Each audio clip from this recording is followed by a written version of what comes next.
জাতীয় পার্টির chairman GM কাদেরকে তাদের বিরুদ্ধে মামলা করার জন্য। আমি নিজে সাক্ষী দিচ্ছি, রমনা থানার ওসিকে এই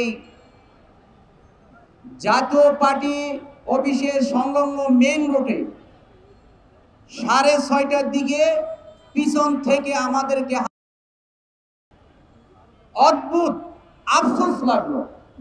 ওসি সাহেব বলে এইটা তো আমার থানার এরিয়ার মধ্যে না।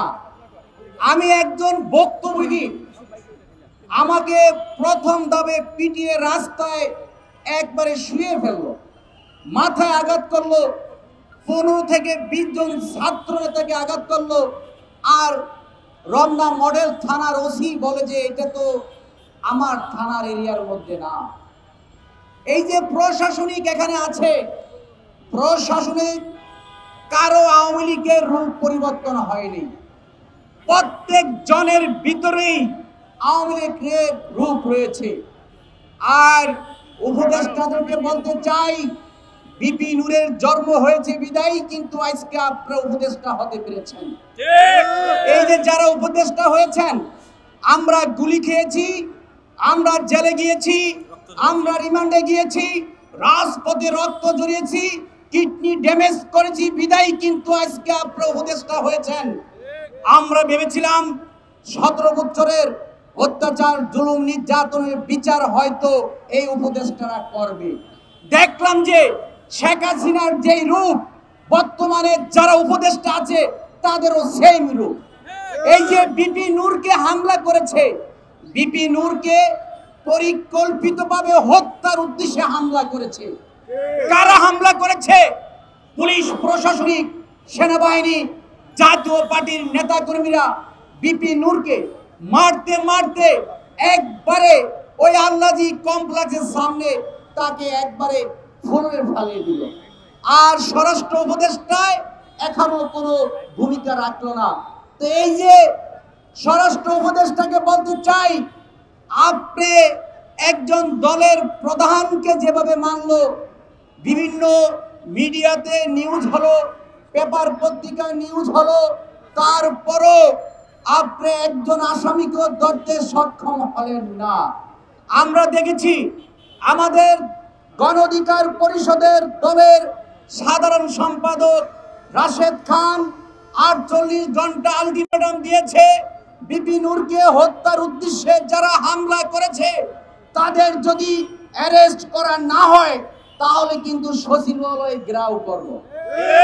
শুধু সচিবালয় ঘেরাও করা হবে না, ওই স্বরাষ্ট্র উপদেষ্টার চেয়ারকে রাত্রি মেরে জনগণের কাতারে ফেলে দিব।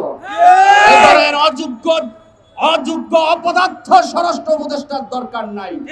যারা আমাদের রক্তের উপর ভর করে চেয়ারে বসে আমাদেরকে যারা মেরে ফেলার জন্য হামলা করলো, তাদেরকে তারা এখনো অ্যারেস্ট করতে সক্ষম হয় নাই। আর কি বলবো, এই যে আমাদের প্রধান উপদেষ্টা ডক্টর ইউনূস সাহেবকে বলতে চাই, আপনার তো জেলে থাকার কথা ছিল। আমরা আন্দোলন করেছি,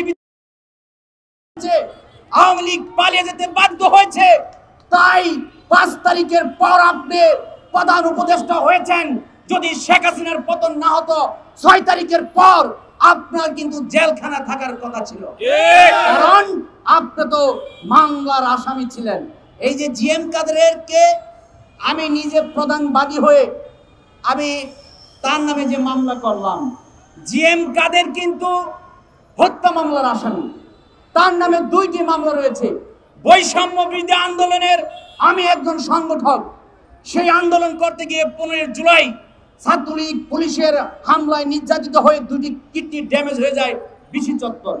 15 দিন চিকিৎসা অবস্থায় ছিলাম, কিন্তু এই যে হামলায় শিকার হলাম, এই যে রক্ত জড়ালাম, এই রক্ত জড়িয়ে কি পেলাম?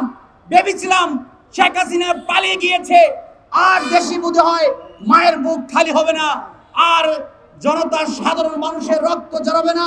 কিন্তু দেখলাম শেখ হাসিনার থাকা অবস্থায় যেভাবে রোডে গাড়ে সাধারণ বিভিন্ন দলের নেতা কর্মীদেরকে মার খেতে হয়েছে, ঠিক সেভাবেই দেখলাম একজন দলের প্রধানকে রাস্তায় পিটিয়ে রক্তাক্ত করলো। তো যারা আমাদেরকে হত্যার উদ্দেশ্যে হামলা করেছে তাদেরকে অতি দ্রুত অ্যারেস্ট করে সাজার দাবি জানাচ্ছি। কারণ আমরা তো মরেই গিয়েছি। এই যে হাতে লাঠি ধরে দিয়েছে, বিপিনুর বিছনায় থেকে উঠতে পারছে না। তা আপনারা যারা সাংবাদিক বাইরে আছেন, ওদিন দেখেছি 6 থেকে 7 জন সাংবাদিকদেরকে রক্তাক্ত করেছে। তাই যারা আমাদের উপর হামলা করেছে ওদেরকে অতি দ্রুত আইনের আওতায় এনে শাস্তির ব্যবস্থা দাবি জানাচ্ছি। সবাইকে ধন্যবাদ।